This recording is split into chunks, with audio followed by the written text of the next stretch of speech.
সূরা ফাতিহার ফজিলত ও বরকত। আল কোরআন মহামহিম স্রষ্টার মহিমান্বিত গ্রন্থ, যাতে বিধিত হয়েছে মানুষের সফলতার পথকাহিনী, যার অনুসরণ ব্যক্তিকে পৌঁছাতে পারে কামিয়াবির শীর্ষ চূড়ায়, আর অনুকরণহীনতায় নিক্ষিপ্ত হতে পারে ব্যর্থতার আস্তাকুরে। সেই মহাগ্রন্থের মহান সূরার নাম সূরাতুল ফাতিহা, যা কোরআনের শুরুতে লিখিত, যা দিয়ে নামাজের মতো গুরুত্বপূর্ণ ইবাদত সূচনা হয়। এই সূরার যত ফজিলতের কথা কোরআন হাদিসে এসেছে, অন্য কোনো সূরার ব্যাপারে তেমনটা আসেনি। আসুন সূরা ফাতিহার ফজিলত সম্পর্কে জেনে নিই।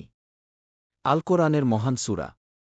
সূরা ফাতিহা এমন এক মহান সূরা, যার মধ্যে সমগ্র কোরআনের সারমর্ম বিধিত হয়েছে।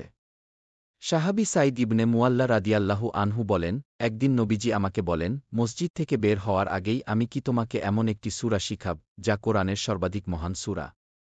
অতঃপর নবীজি আমার হাত ধরলেন। এরপর যখন তিনি মসজিদ থেকে বের হওয়ার ইচ্ছা করলেন, আমি বললাম, হে আল্লাহর রাসূল, আপনি আমাকে মসজিদ থেকে প্রস্থানের আগে কোরআনের সর্বাধিক মহান সূরা শিক্ষা দিতে চেয়েছিলেন। নবীজি বলেন, হ্যাঁ, আর তা হল আলহামদুলিল্লাহি রাব্বিল আলামিন। বুখারী হাদিস 4474। আল কোরআনের সর্বোত্তম সূরা। সূরায়ে ফাতিহা কোরআনের সর্বোত্তম সূরা। সাহাবী আনাস রাদিয়াল্লাহু আনহু বলেন, নবীজি এক স্থানে বসা ছিলেন। হঠাৎ সেখান থেকে নিচে নামলেন। তার দেখাদেখি সাহাবীরাও নিচে নামলেন। আমি তার দিকে তাকালে তিনি বললেন, আমি কি তোমাকে কোরআনের সর্বোত্তম সূরা সম্পর্কে জানিয়ে দেব? তারপর তিনি বলেন, সেটি হল আলহামদুলিল্লাহি রাব্বিল আলামিন।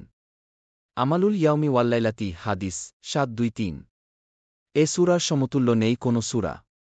সাহাবী আবু জার রাদিয়াল্লাহু আনহু বলেন, আমি রাতের আধারে মদিনার কোনো এক গলিতে নবীজির সঙ্গে ছিলাম।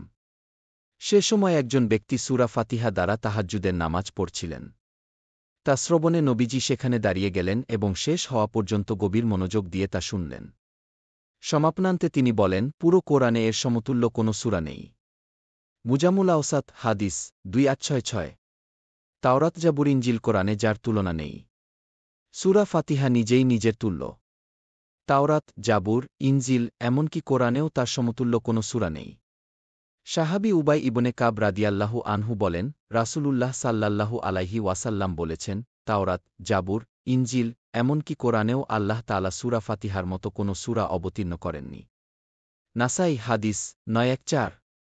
সূরা ফাতিহা পাঠ 4 কিতাব পাঠের সমতুল্য। সূরা ফাতিহার গুরুত্ব ও ফজিলত এতটাই বেশি যে এই সূরার পাঠকে আসমানি বড় 4 গ্রন্থ পাঠের সমতুল্য বলা হয়েছে।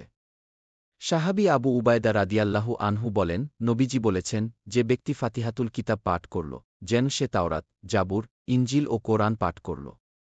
ফাজাইলুল কুরআন 117। সূরা ফাতিহা সর্বরোগের মহৌষধ। সূরা ফাতিহার অন্যতম বৈশিষ্ট্য হল এটি সর্বরোগের মহৌষধ। এটি অন্তরের রোগের চিকিৎসায় যেমন কার্যকর, তেমনি শারীরিক রোগ থেকেও পরিত্রাণ দানকারী।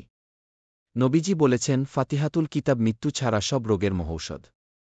যেমনটা কোরআনে এসেছে, হে লোকসকল, তোমাদের প্রতি তোমাদের রবের কাছ থেকে এসেছে উপদেশ, অন্তরসমূহে যা আছে তার আরোগ্য এবং মুমিনদের জন্য হিদায়াত ও রহমত। সূরা ইউনুস আয়াত 5-7। মানুষ, জিন ও শয়তান থেকে রক্ষাকারী। সূরা ফাতিহার আমল মানুষকে জাদুটোনা থেকে মুক্তি দেয়। মানুষ, জিন ও শয়তান থেকে হেফাজত করে। নবীজি বলেছেন, বান্দা যদি তার পার্শ্বকে স্বীয় বিছানায় রেখে বিসমিল্লাহ এবং সূরা ফাতিহা পাঠ করে, তাহলে জিন, শয়তান ও মানুষ শয়তানের খারাপিসহ অন্য সব অনিষ্ট বিষয় থেকে নিরাপত্তা লাভ করবে। আল মুজামুল আওসাত 4594। কোন নবীকে এমন সূরা দেওয়া হয়নি। দুনিয়ার শুরুর লগ্ন থেকে মুহাম্মদ সাল্লাল্লাহু আলাইহি ওয়াসাল্লাম পর্যন্ত যত নবী এসেছেন, তাদের কাউকে এমন মর্যাদাপূর্ণ সূরা দেওয়া হয়নি। ইবনে আব্বাস রাদিয়াল্লাহু আনহু বলেন, একদিন জিবরাইল আলাইহি ওয়াসাল্লাম নবীজির পাশে বসা ছিলেন।